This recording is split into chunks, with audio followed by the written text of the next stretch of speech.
Assalamualaikum.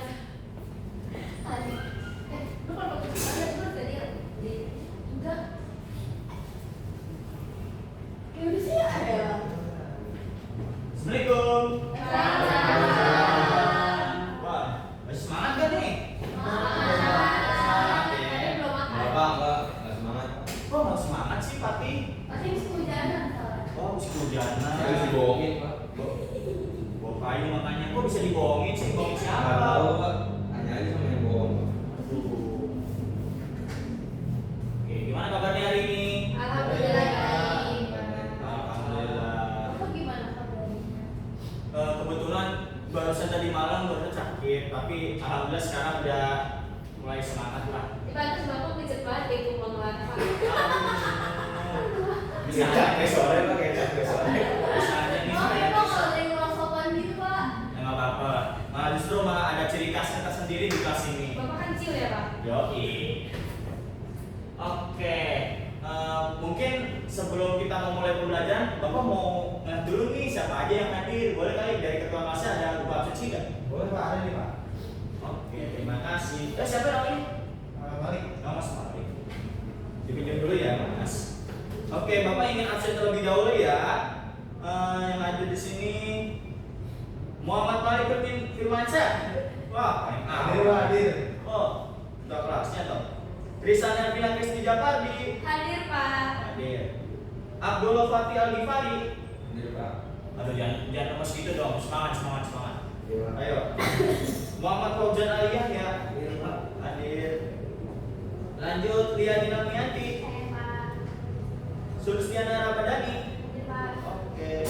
Fatimah Ramawati. Hadir Pak. Lanjut ke Azhara Sapitri Wijayanto. Oh. Wijaya Pak. Oh, Wijaya. Oh, Mama. Wijaya Pak. Keren Wijaya. Teringat temen Bapak soalnya. Ada yang masuk ya Pak? Oh iya. Siapa yang masuk nih? Wahyu. Iya, Pak. Iya Pak. Iya. Sakit Pak sakit. Oh, Mutia Wahyu Gayatri. Iya Pak. Kenapa Pak? Sakit banget. Oh, semoga yang Mutia ini bisa diberikan kesehatan lah ya. Kita berdoa biar penyakitnya tuh bisa diangkat lah ya. Amin. Biar minggu depan tuh bisa mengikuti pelajaran Bapak dan guru-guru yang lainnya. Amin Pak. Oke. Sebelum kita, karena tadi barusan sudah di absensi, boleh dari ketua kelasnya dipimpin doanya. Oke, mari teman-teman sebelum kita melakukan pembelajaran alangkah baiknya kita berdoa. Doa dipersilakan.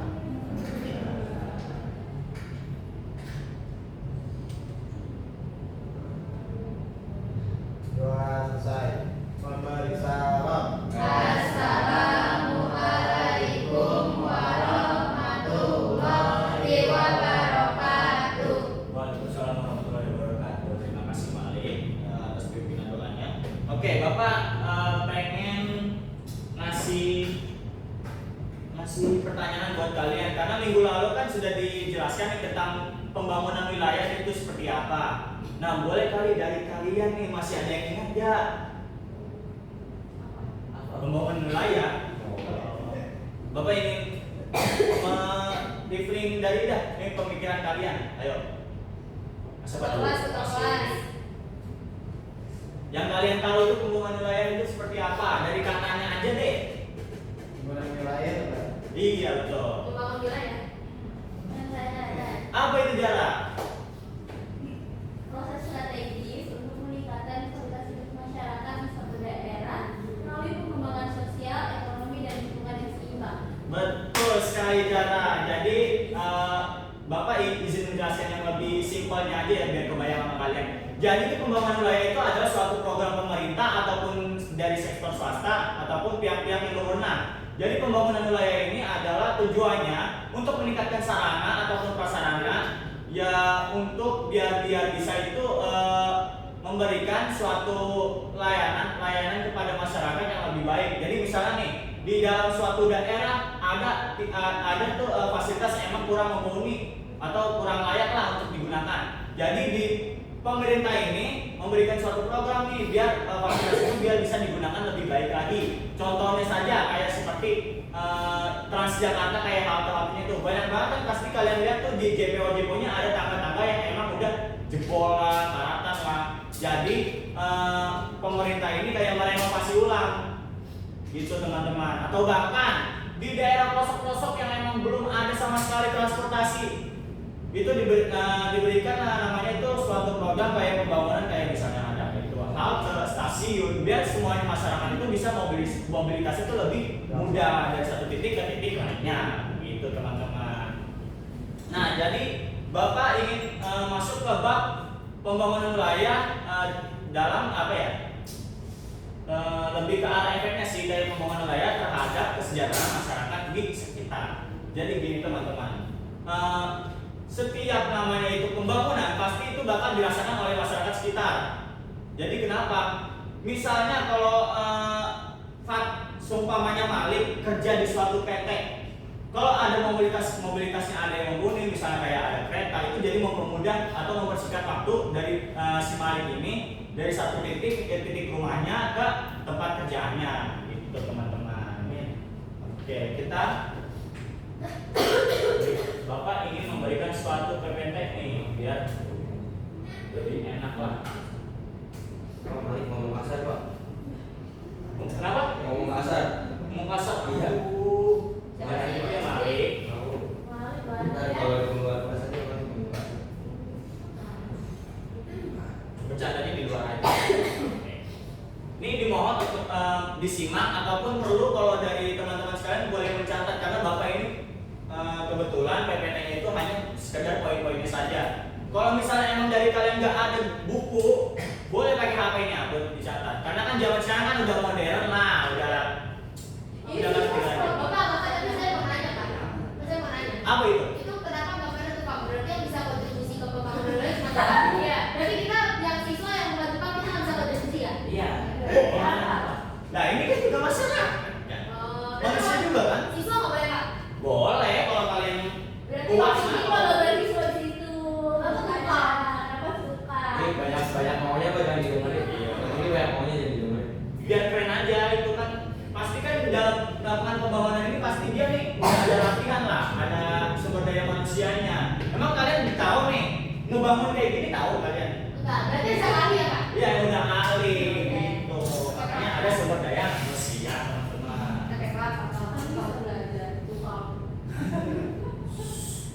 Apa itu pembangunan wilayah terhadap kesejahteraan masyarakat?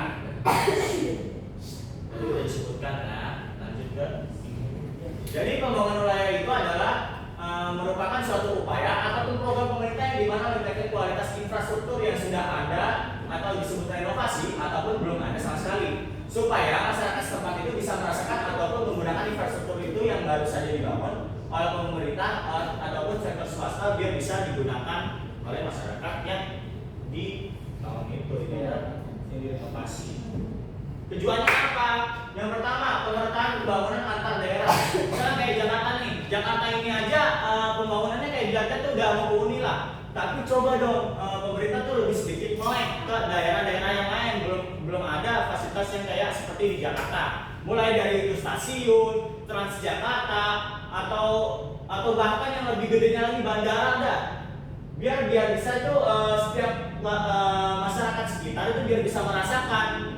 Di Jakarta itu kan ada bandara, Transjakarta, ada stasiun. Tapi di daerah setempat itu belum ada yang namanya kayak misalnya Transjakarta, stasiun kan itu belum ada yang merasakan. Kayak seperti di Papua lah.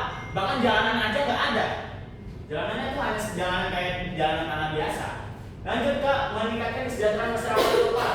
Dengan adanya pembangunan ini, jadi masyarakat lokal tuh bisa berkontribusi dalam melakukan pembangunan.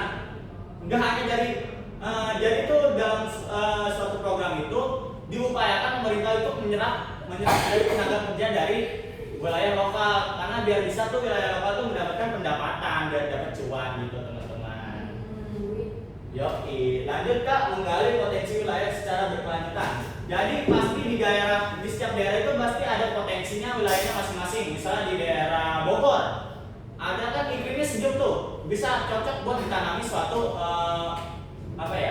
lahan untuk pertanian seperti itu, entah itu bayam, pembangkol atau apapun itu yang berkaitan dengan sayuran. Kayak misal kayak di daerah Papua.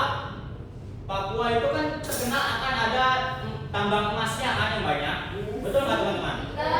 Nah, seenggaknya itu pemerintah tuh gak hanya menggali keruk-keruk doang, tapi juga harus meningkatkan fasilitas di daerah Papua itu.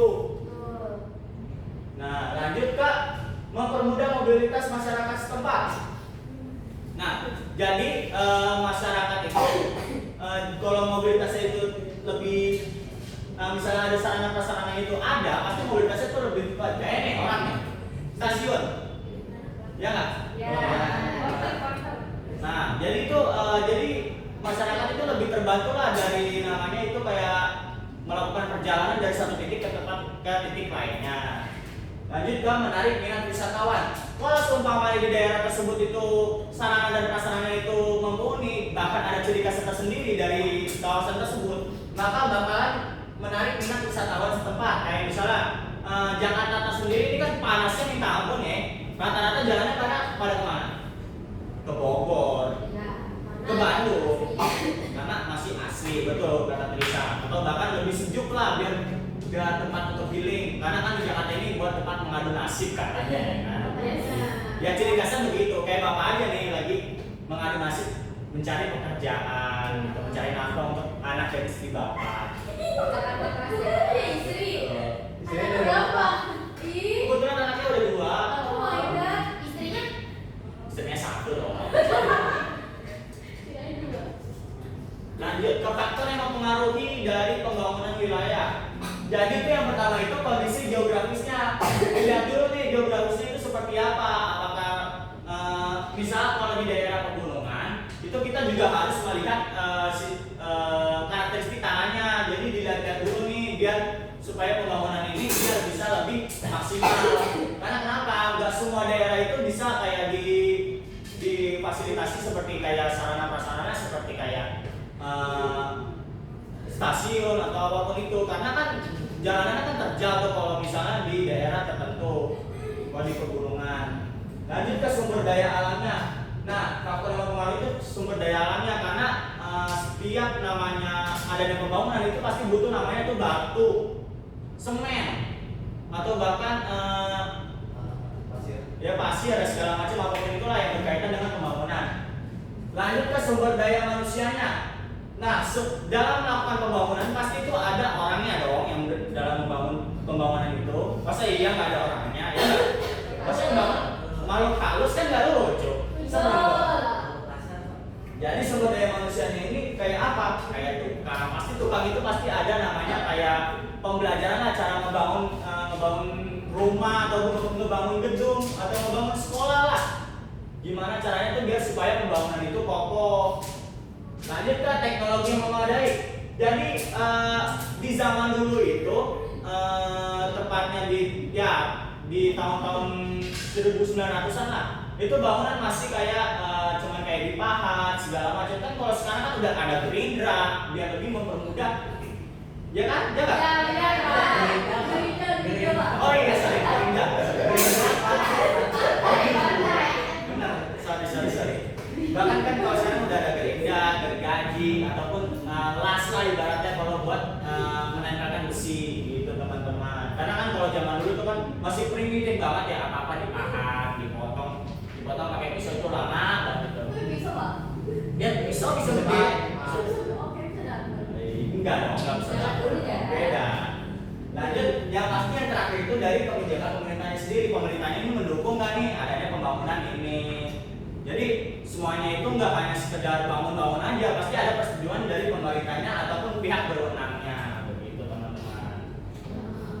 Lanjut ke, nah cara mengetahui daerah tersebut sejahtera, pastinya yang pertama itu pendapatan per kapitanya. Jadi dilihat dulu nih daerahnya nih efeknya kayak gimana nih kalau daerah tersebut bisa sejahtera. Dari dilihat itu dari pendapatan per kapitanya, kayak gaji UMR itu naik gak sih? Dulu kan di daerah situ katanya pendapatan per kapita masih 2,5, jadi bisa dilihat nih 5 tahun setelahnya tuh bisa jadi 5 juta atau bahkan 6 juta kalau misalnya daerah tersebut sejahtera. Nih kayak nih, banyak duit kan nih, banyak. Pak itu bapaknya siapa Pak? Kok nih Mas?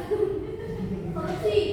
Tapi kan nggak kelihatan mukanya yang penting Ini orang. orangnya gak marah Pak dipasang gitu. Iya tahu. Kira apa ada nih? Emang orang masih besar sekarang. Masih.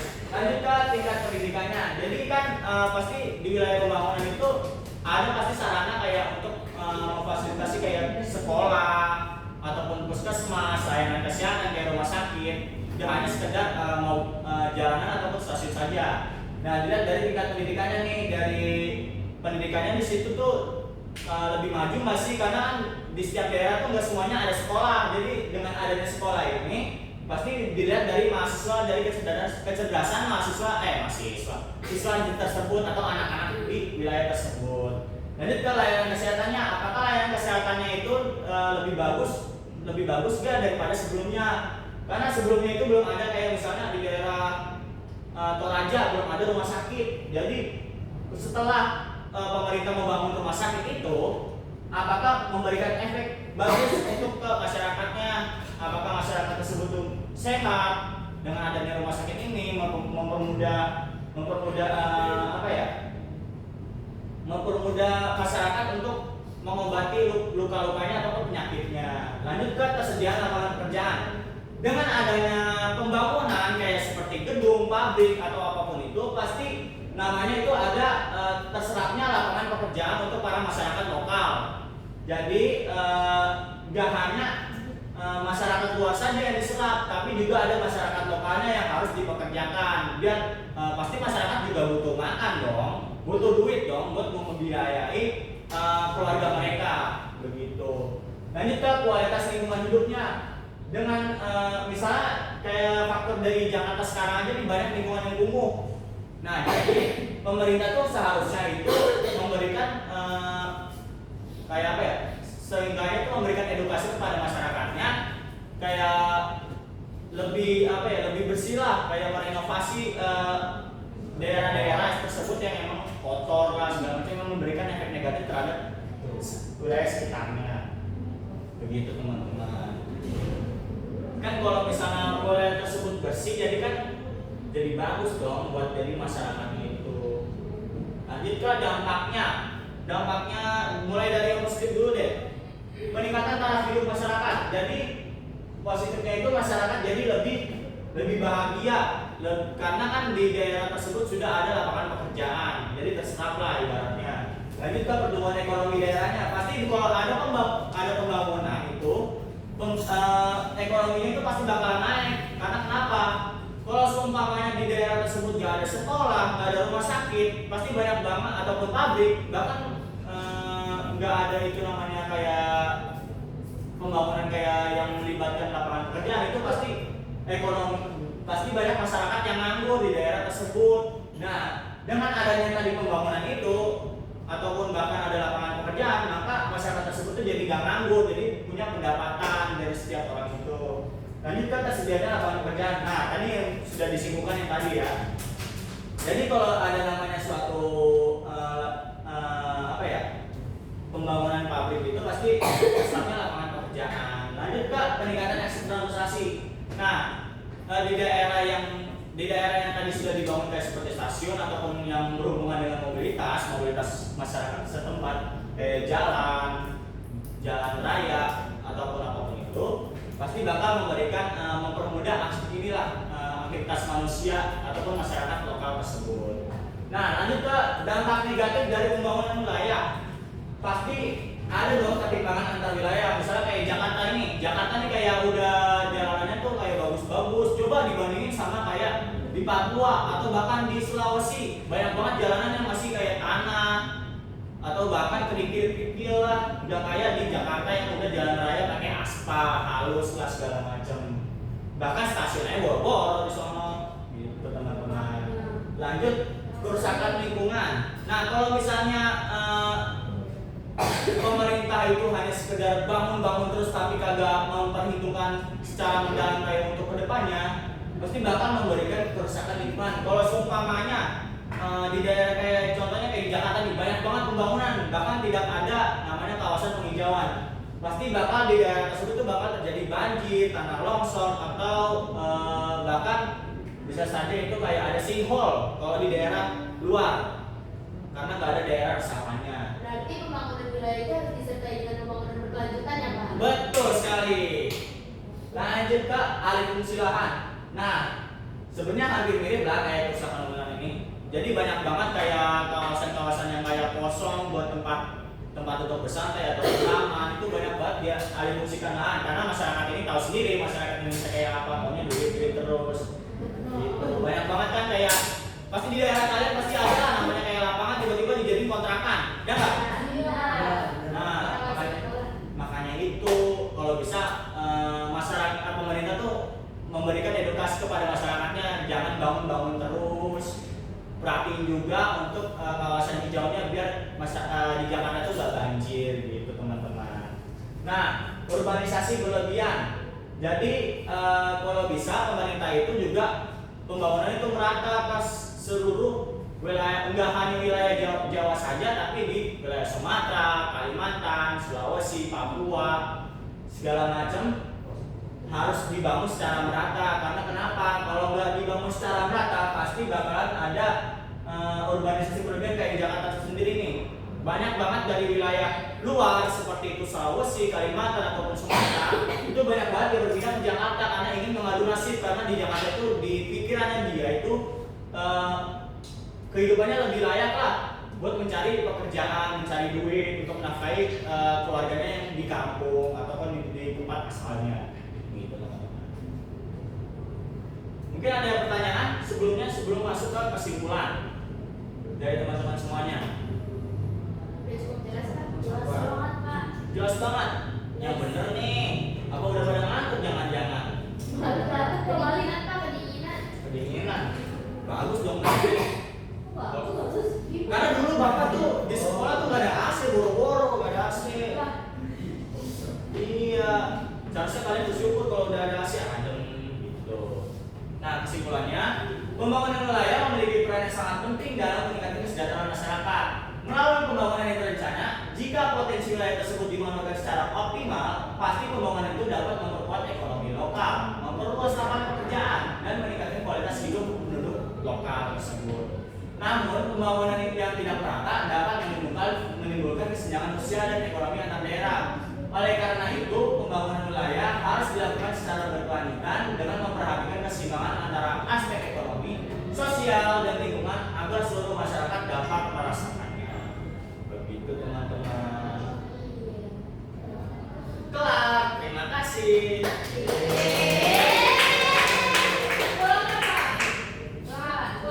Ada tugas nggak Pak? Tugas kayak Pak. Apa? Aduh, padahal bapak pengen kasih tugas dulu buat kalian. Tadi Pak Manis ngasih. Nah, Buat ngasih. biar kalian tuh semangat belajar gitu teman-teman. Jadi bapak ingin memberikan suatu tugas, membuat suatu PPT dibagi 2 kelompok aja kan, karena di sini kan ada 9 orang ya kan, ada Mutia yang nggak hadir, Mutia Wahyu ya, Wahyu nggak hadir karena berhalangan sakit. Jadi ada yang 4, ada yang 5, dibagi aja nih 2 kelompok. Mungkin dari ketua kelasnya boleh entah itu dispin ataupun diri sendiri bebas. Yang penting minggu depan itu sudah siap PPT-nya itu ditampilkan di sini minggu depan. Jadi biar presentasinya Pak. iya dipresentasiin gitu teman-teman. Ada pertanyaan? Pak, coba Pak. Cukup? Cukup. Oke teman-teman. Karena kebetulan sudah jam menuju kepulangan, boleh untuk dari ketua kelas untuk memimpin berdoa untuk sebelum pulang. Oke, teman-teman, dikarenakan pembelajaran hari ini sudah selesai, baiknya sebelum kita melakukan kepulangan, kita berdoa dimulai.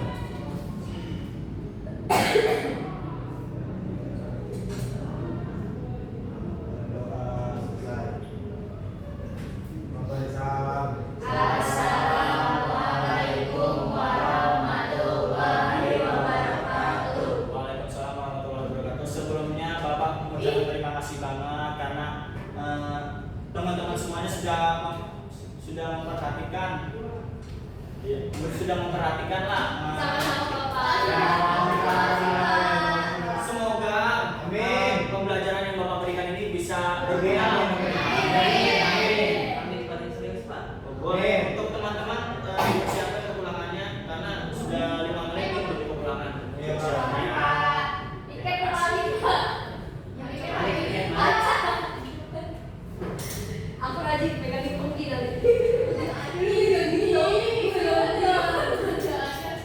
Sudah betul. Terima kasih semuanya. Assalamualaikum. Thank you Bapak. Gue udah berapa? Tadi gue berapa ya? Berapa? 20